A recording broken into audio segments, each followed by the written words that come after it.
Well, hello everyone, and welcome back to LunaYou. I am LunaYou on Facebook. I'm super excited that you guys are here with us again. We love to come to you week after week with new topics and new things as it relates to maternal health and the different intersections that it meets. So, for the past 3 weeks, we've talked about race and maternal health, but just a little bit, you know how we do at LunaYou. LunaYou is a maternal well-being program that helps to walk alongside a woman to really help her find her voice from within and help her speak up for herself and be her own advocate for her health and for her mental health needs while she's pregnant and 3 months postpartum. It's important. Pregnancy is hard. Motherhood is hard. And so we all need just a little support. So if you know a woman that would value greatly from support or just to have someone to talk to, please send us their name. You can write it in the comment section. You can private message us, whatever is easier for you for us to get their information, and we will reach out to them and help them to join this program. So if you know any pregnant woman that could just benefit from this, help us out to help them, and we can all be a greater community just by doing something that simple. So, like I mentioned before, we are closing out our 3 part series on race and maternal health. We've had a spectacular 3 part series, especially in our climate and what is happening in our society and world today, as we see how race has a major impact on maternal health. It may not seem like it, but it has a huge factor on the ways that women, Black and Latino women, especially, and all types of women, are treated in the healthcare system and just treat it out in the world. And so we're going to close out our series on that and just talking about overall respect and equity in maternal health in this race and maternal health series. So I'm super excited. If you remember from 2 weeks ago, we had Vanessa Vigil joining us, and she was phenomenal. She is a diversity, equity, and inclusion specialist. She's actually getting the degree in it from Brown University, and she has helped us to understand whether we are a person of color, whether we are Black, Latina, an ally, someone who wants to help in the fight, or someone that is actually struggling and can relate to everyday microaggressions, how to manage and how to progress and how to kind of create change where we are, no matter where we lie. And it was beautiful just to talk to her where she said to first start with knowledge, right?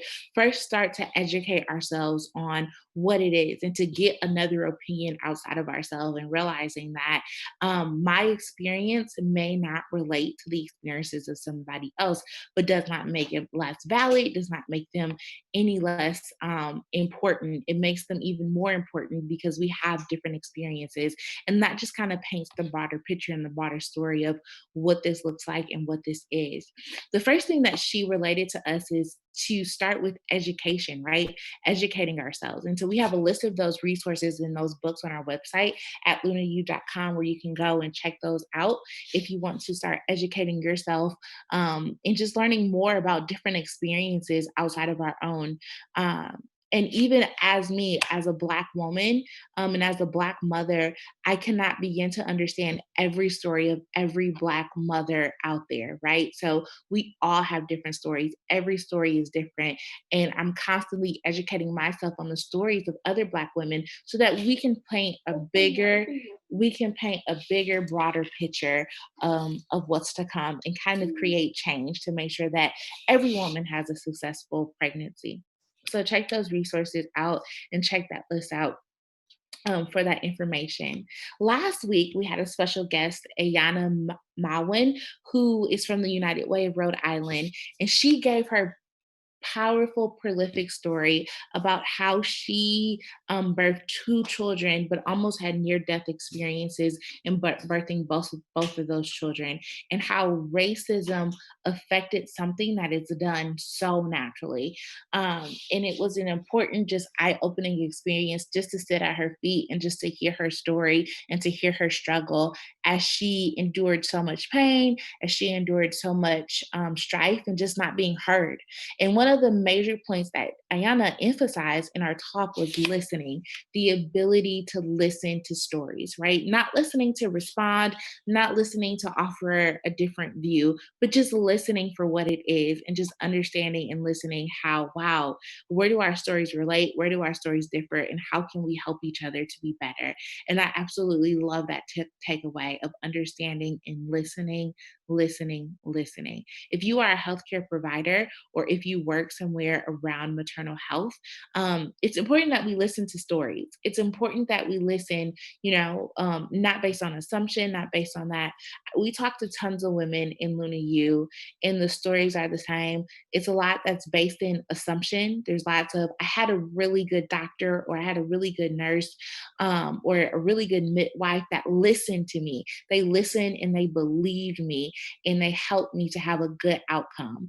Or vice versa, they didn't listen to anything that I was saying. I kept begging, I kept pleading, but they said that they knew better than me. And we know that no one knows you better than you. And so that's why it's important through you that if you're a part of this, we help you like trust your voice and speak out for yourself.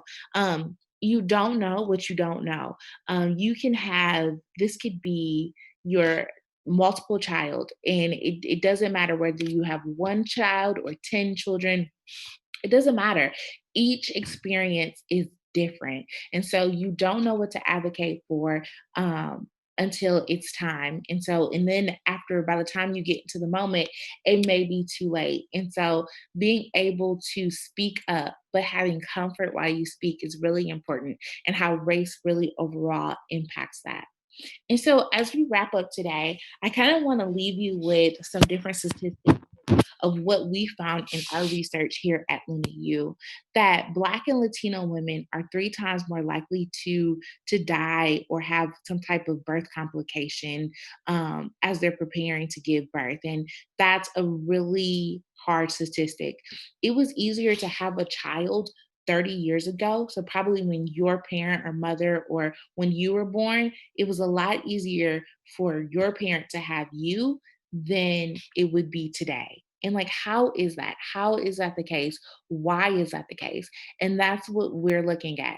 We're looking at, is it the access level? Is it the income level? Is it the education level? Or is it race? A lot of this just boils down to race and the views that we have on a person based on their skin color. That could be like, wow, you know, something that Ayana shared last week where she said that the nurse told her, like, I just, automatically think that Black women are stronger.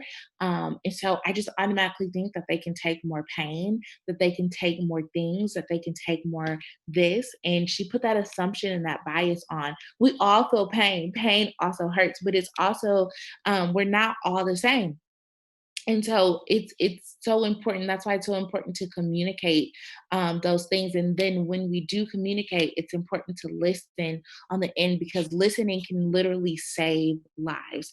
We are so grateful that Ayana, as well as Vanessa, had some good endings and outcomes to their maternal health and their maternal journey. But it just does not leave you. Stories like that shake you. Stories like that stay with you. It impacts how you go on with your everyday lives. And so I'm so grateful that they were bold enough and strong enough and confident enough to share those stories with us so that we could have them every day. And so that's why this is important.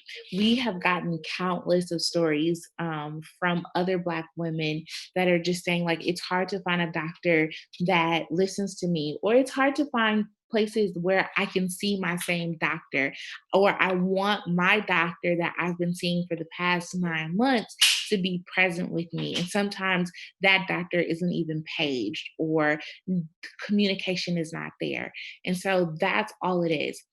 Like I've said before in the past 2 series and even this series, the fight for saying Black women matter and Black mamas matter is not to be treated differently or special or above anyone. It's just to simply say that Black women and Black mamas matter, just like every other mama out there. Every woman deserves to have a healthy pregnancy. Every woman deserves to have a healthy delivery. Every woman deserves to be heard. Every woman is magical. Every woman um, deserves to be treated with the utmost respect and equity.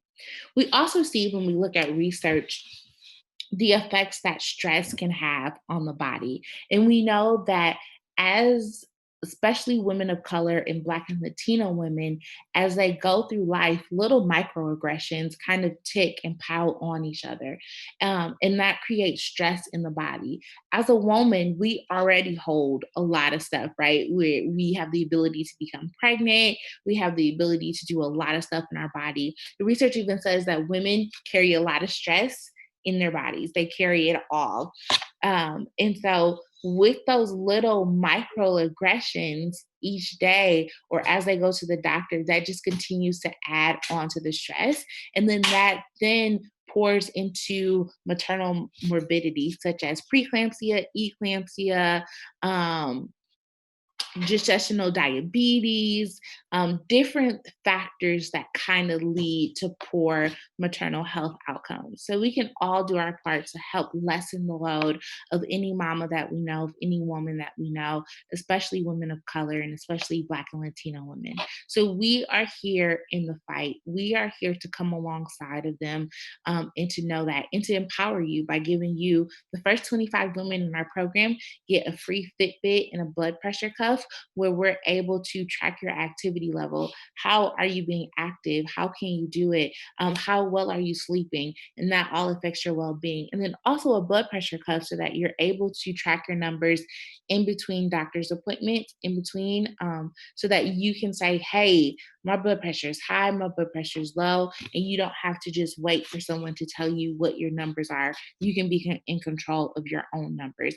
And then you can rightfully determine, wow, is how I'm portrayed, how I'm judged, how I'm seen in the community, is that affecting my maternal health? Is stress affecting my maternal health?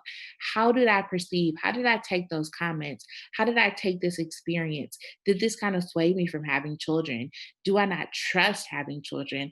All these things are important, and all of these things are a right to you as a human being, as a woman, um, to be able to have. And so we're just super excited in LunaYou to be in the fight, to be in the fight with our women, to be in the fight to help them understand that they certainly matter, and that they are certainly magical and are part of the process. So I really appreciate you guys for tuning in to with us for our 3-part series on race and maternal health. I hope that you guys are able to continue the conversation. Please help us if you have any questions, any articles you think that we should read, or any resources that you think would be helpful, or if you want to help us join in the fight of what we're doing, reach out to us, write that in the comment section, tag people that you think would be interested in this, and come join along with us. So thank you guys so much just for your time. And we're just super excited.